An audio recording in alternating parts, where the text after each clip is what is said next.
All right, full house. Quick Love it. photo op. Yep.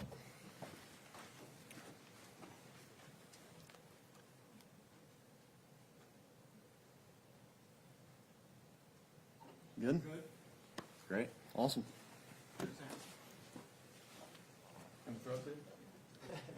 First completion.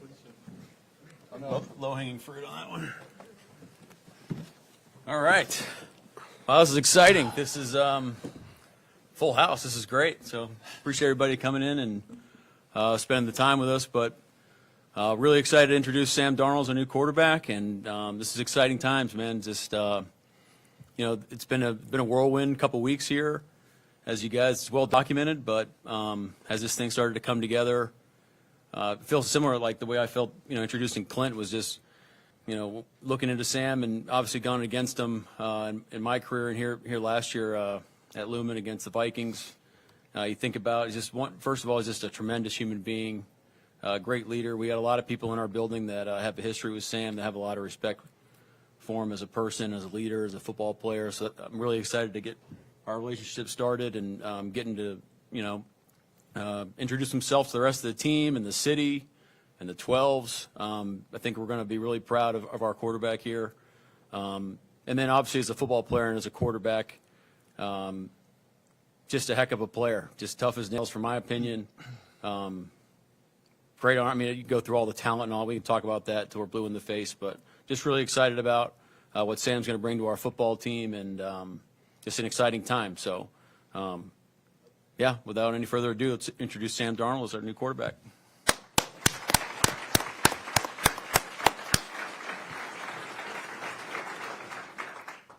Appreciate it, guys. Appreciate that, Coach. First and foremost, I'm just excited to be here. Excited to, get to know this organization. I've already met, I think most of the people, not most of the people, but some of the people I'll be dealing with on a day-to-day basis. So excited just to meet my teammates. I've met a couple of the new ones already, D-Law, Josh, just very, very excited to get to meet everyone. And just about this organization, man, I've heard so many good things about this organization from, different guys that have played here, retired, and still playing in the league. You hear nothing but great things about this organization. And, man, I'm just so excited to be a part of it. Excited to meet some of the fans, the 12s. Playing here, I think I've played here a total of 3 times, actually played twice. I was a backup in San Francisco, working with Clint here one of those times, and it's an unbelievable atmosphere at Lumen Field. And I'm so excited to finally have those 12s on my side this time. Yeah, man, just really looking forward to this opportunity to be here with my teammates, with these coaches. I think we have an opportunity to do something very, very special here, but it's gonna take a lot of hard work, and we know that. I know that going in, and yeah, just very excited to take this one day at a time, and that's gonna be that's what I'm gonna do. I'm gonna put my head down and go to work, and just excited to do that. We'll open up to questions. Sam, can you just take us through kind of the process for you of, I guess, what you learned you working at Save the Vikings, I guess? Yeah. Kind of how the Seahawks got into it? Yeah.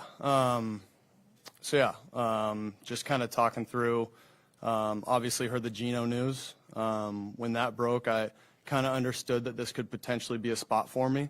And then, what was it, Monday? Just kind of, letting my agents and these guys kind of figure out, what would be a really good fit for me. And that kind of, came to fruition a little bit. And then finally on Wednesday, finally getting to talk to some of these coaches, and even have some of the players reach out to me, guys that I play with at USC, having Jackson reach out as well. Just so eager. I met Jackson at the Pro Bowl, and just so eager to get to know each other and get working. Talking about when we're gonna throw with each other and stuff like that. So just very excited, man, about this opportunity, and just to go to work with these guys in the building every single day. When you worked with Sam in 2023, you obviously saw what he did last year. What about his game fits what you want to do on offense? Yeah, Sam is extremely talented, obviously a great thrower of the football. His mobility sticks out, his toughness, his maturity. I think one thing about Sam that really sticks out is just he's an A-plus teammate, elevates those around him, and the guys he plays with respect him, because when your best players are your hardest workers, that's what you really strive for. It's what you want as a coach, and Sam has that in spades. Why is this scheme good for you? Yeah, obviously, working with Clint a little bit in San Francisco, very familiar with the scheme. Ran some very, very similar concepts last year in Minnesota as well. And, just, even getting to talk to Clint a little bit, on Wednesday, just being very, very excited just about this opportunity and just to be able to collaborate, I think, is the biggest thing. Like, there's variations of the same system that kind of go around the NFL. And being in one of those last year and kind of getting to morph a little bit of that with obviously most of the stuff that we did in San Francisco, and then I know he grew on his system a little bit last year in New Orleans. So again, just very, I know I keep using this word, but very excited to just get rolling on kind of what this system, what the offense is going to look like next year. Yeah, I think, first and foremost, I think maybe Clint could talk a little bit more about that in detail, but I know foundation is the run game, and we're gonna run the rock. I know Clint's big on running the rock, and you got to do that, and building that off of play action, keepers, and dropping back when you have to. How much was the system that attracted signing this? Yeah, it was definitely one of the things that I factored into signing here, and again, just being able to work with Clint and having talked with Clint a ton in San Francisco about kind of what we like, dislike. We have so much in common when it comes to football, and just very very pumped to get this thing going. What do you think things clicked for you in Minnesota the way they did last year? Yeah, I think for me it was I think the biggest thing was just playing consistent football.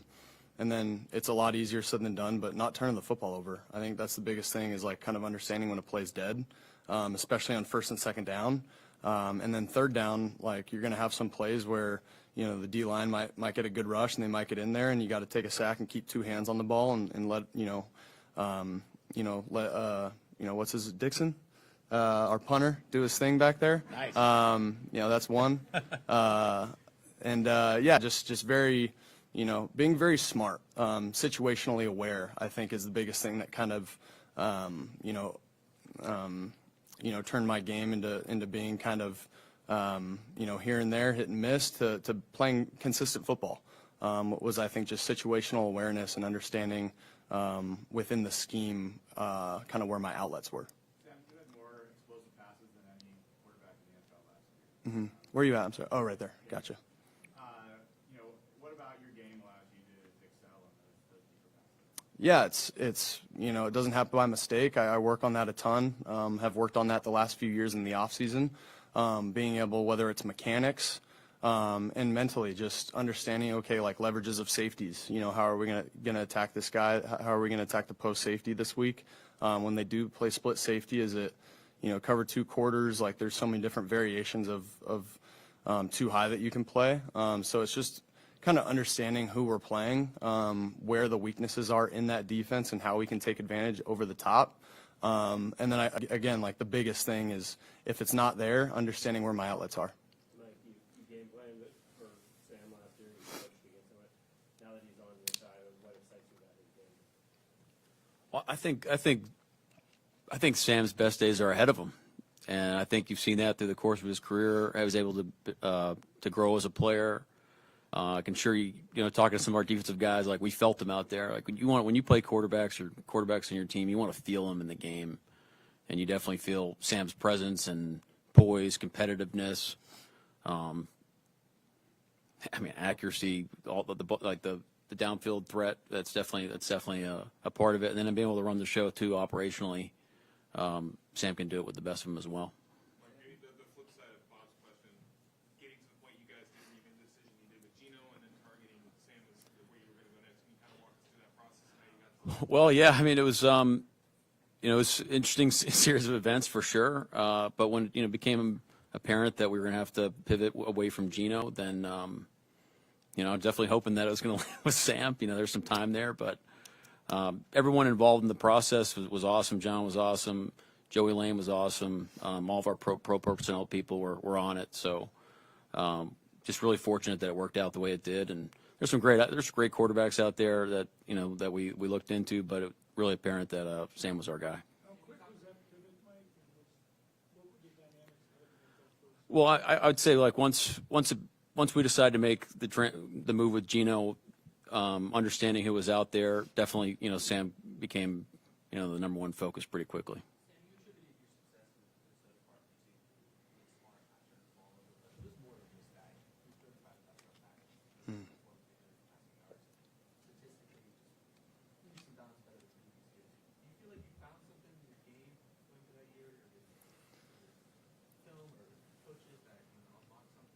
Yeah, I think you learn from experience, good or bad. I learned a ton being in New York, learned a ton being in Carolina, learned a ton, going to San Francisco, and Clint was a huge part of that.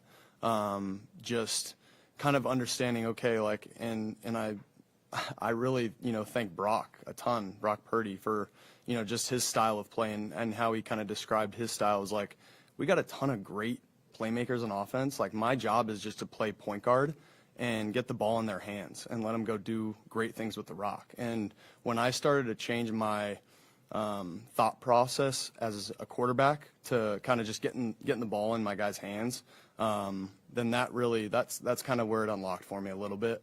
And then obviously the coaching I got in Minnesota, it was an incredible experience. KO, Josh, Wes, Grant, all those guys. I can go on and on. Obviously the players that we had in Minnesota as well. But yeah, it's a credit to everything, man. I can't necessarily point to one thing, but my entire journey has been about growing as a person and as a player, and that's kind of where and I'm just so thankful that it's led me to this point here in Seattle. Where was your head at in terms of possibly returning to Minnesota or testing free agency? Yeah, we were kind of looking at all possibilities, to be honest, and I'm just very happy that all roads kind of led to Seattle. Mike, you guys have obviously made some big moves with PK and Tyler since then as well. I know you're not done, I guess, but the offense right now, kind of, what's your vision for that going forward with the changes you've made without having PK and Tyler? Well, I think the vision for our offense has stayed the same. Those are big shoes to fill, and you can't do it just by like one person. But I think like the synergy involved that's gonna be needed in order to do it is exciting. As we start to build this, the guys are in the building, the possibilities of people that we can either acquire in the draft or throughout the whole process. So vision maintains the same, and excited, just like Sam's talking about, his mentality with of this growth mindset of like trying to build our football team and take it to the next level.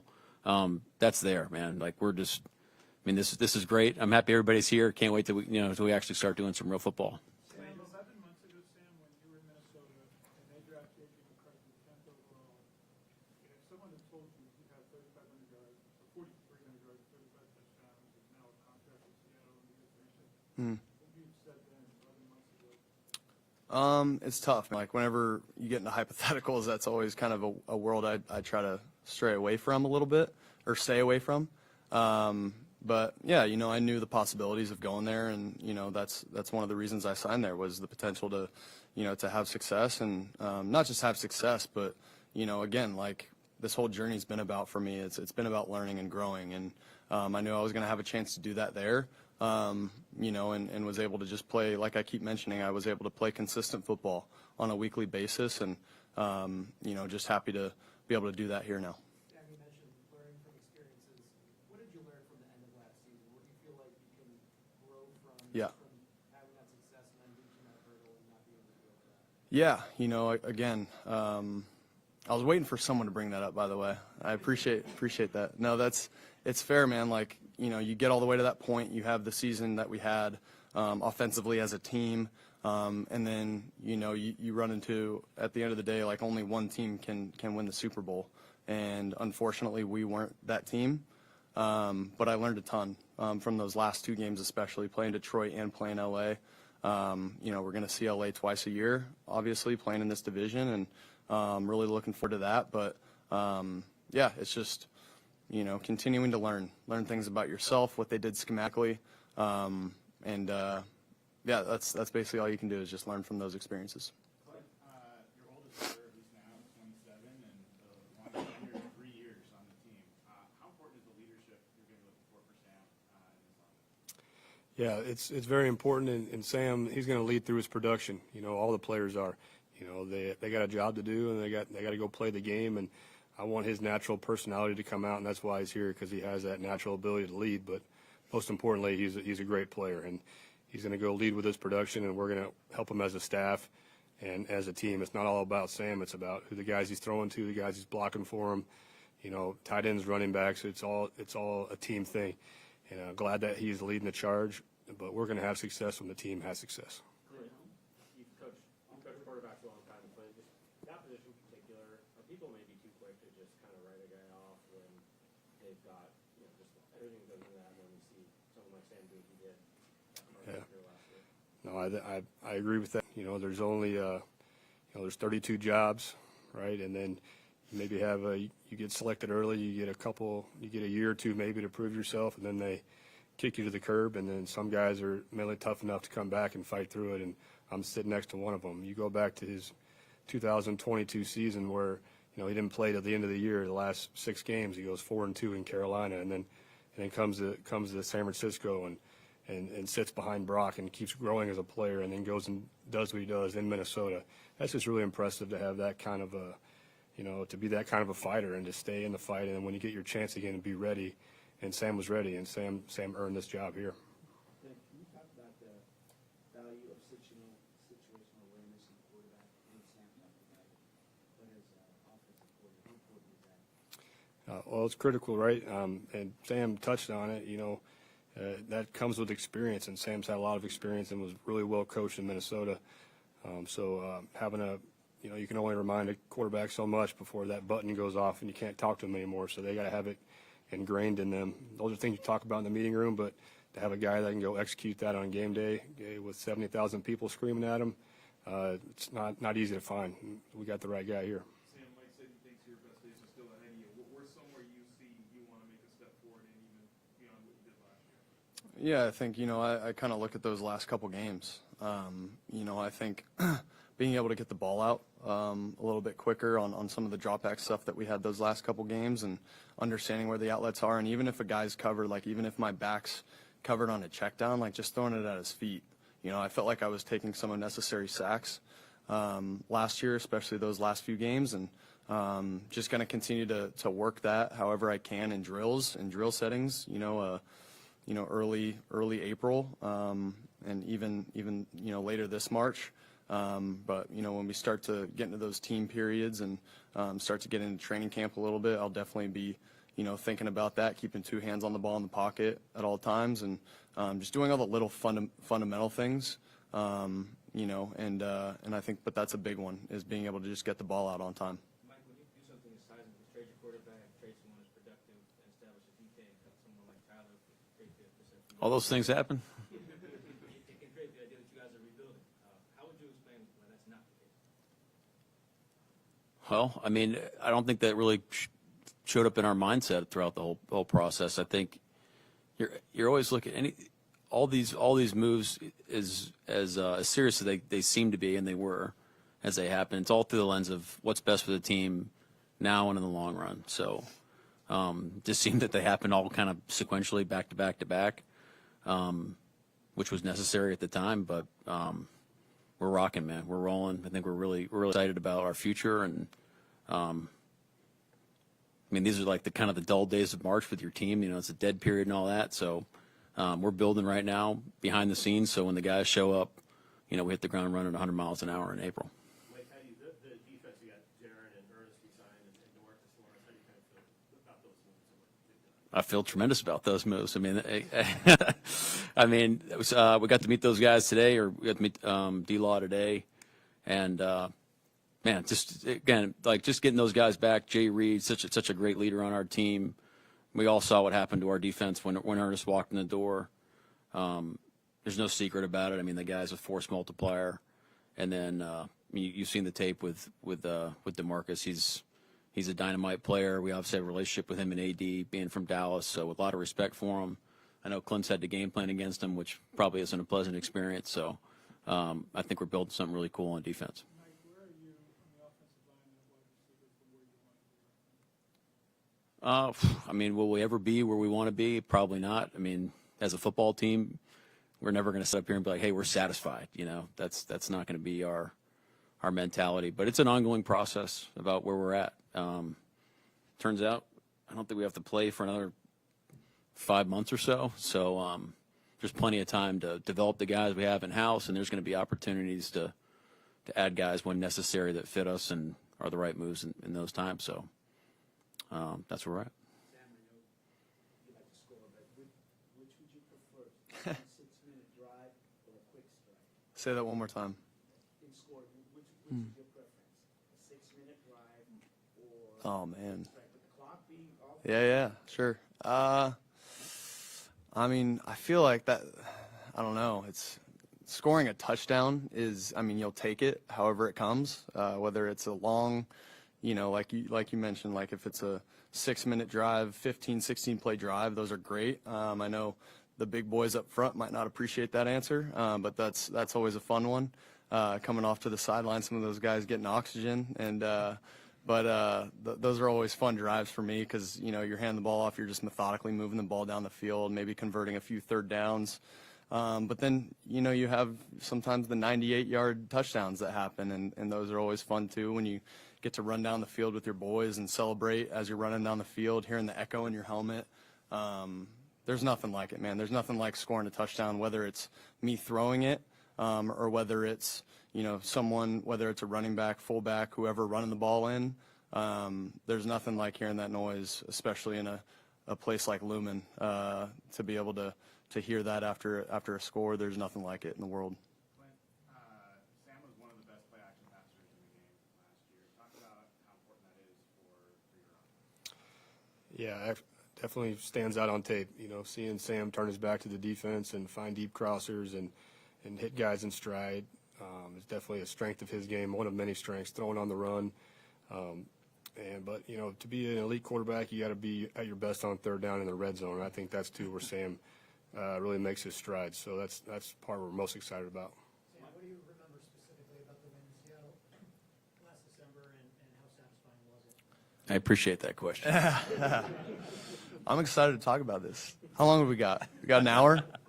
No, it's incredible, man. Whenever you can come to an atmosphere like this and you know, everyone kind of goes quiet. You know, hopefully that doesn't happen here anymore. But no, man, it was a special game. I felt like we, you know, as an offense, we weren't clicking the way that we wanted to. You know, and that's a huge credit to coach and their entire staff for putting together a really good plan for us. And we were able to stay in the game just long enough to make that comeback at the end and have that touchdown. And yeah, and you know, our defense, I feel like, was able to kind of put it away there with the late turnover. But yeah, that's pretty much all I remember. I remember that touchdown, the one to Jets down the sideline. That was one that will be in my memory bank for as long as I live. So, but yeah, that was a, no offense, Coach, but I keep rambling about this. I asked you how long I had, because I'll keep going. But no, it was just a special moment to be able to win that football game. Yep. Mike, same question for you. Apologize, but can you evaluate his performance in that fourth quarter of that game? And is there any extra weight that you put into what you see with your own eyes in evaluating whether you want to bring a guy in versus what you see on film for the rest of the game? Yeah, first part of the question is, you know, we talked about it, but definitely felt Sam throughout the game. And, you know, you're calling a game against the quarterback, the personnel, your people, the person calling the plays on their team. So it was a heck of a battle. I mean, it's a knockdown, drag-out fight to the end. And to Sam's credit, they kept battling and found a way to win in the end. So a lot of respect for obviously what he did in the game. But the second part of the question was, I think absolutely, you know, to see it in person and see him perform and scout him throughout the week. You know, you're watching a lot of tape of, you know, pretty much every snap throughout the season. And so probably wouldn't have had that exposure going into the whole thing if we hadn't played Sam. Sam, the revelation that you had in San Francisco about being the point guard, do you feel like earlier third overall pick? It wasn't necessarily, being the third overall pick. I think even going back to college, I felt like if something wasn't there, like if a concept wasn't there, I was so eager to run, get out of the pocket. I'd been doing that since high school as well, and it was always easier for me. I felt like I could do that at ease, and you get to this level, and it's not that easy. And, I think that's where kind of the troubles came a little bit early in my career, was just thinking I could run around and make plays if something wasn't there. But, yeah, I think that's just kind of where that stemmed from a little bit. Sam, certainly we've talked about all these moves over the last year for this team. What does it mean, for this city, for its fans, that you can help lead this new chapter of Seahawks football moving forward? Yeah, again, I'm not necessarily, I can't think about the big picture like that. I think it's a lot easier for me to think about it as, okay, what do I have to do next? And what am I doing right now? Like me and Clint were talking about certain plays and, kind of getting the playbook and starting with formations, and that's kind of where my mind's at right now, is I'm not too worried the big picture of things. All of that will kind of take care of itself if I just do my job and help this team the best I can, just win football games. Clint, it wasn't entirely your offense in San Francisco, of course. How much of what you're teaching him right now, or about to teach him, is the same you learned in San Francisco? Yeah, I think we'll keep some common things. Those are some conversations Sam and I will have going forward. But like Sam said earlier, throughout the league, we're running a lot of similar things, right? It's just about how we deploy our 5 eligibles and getting Sam on the same page with his receivers and tight ends and running backs. And we're going to do what Sam does best and what his teammates do best, regardless of what may have been done in the past. So it's just important that we have a heck of an off season from middle of April through June and get to know each other really well and get our offense going and be on the same page. Anything else? Thank you. Thanks, guys. Thank you. Good job, Sam. Good job, man.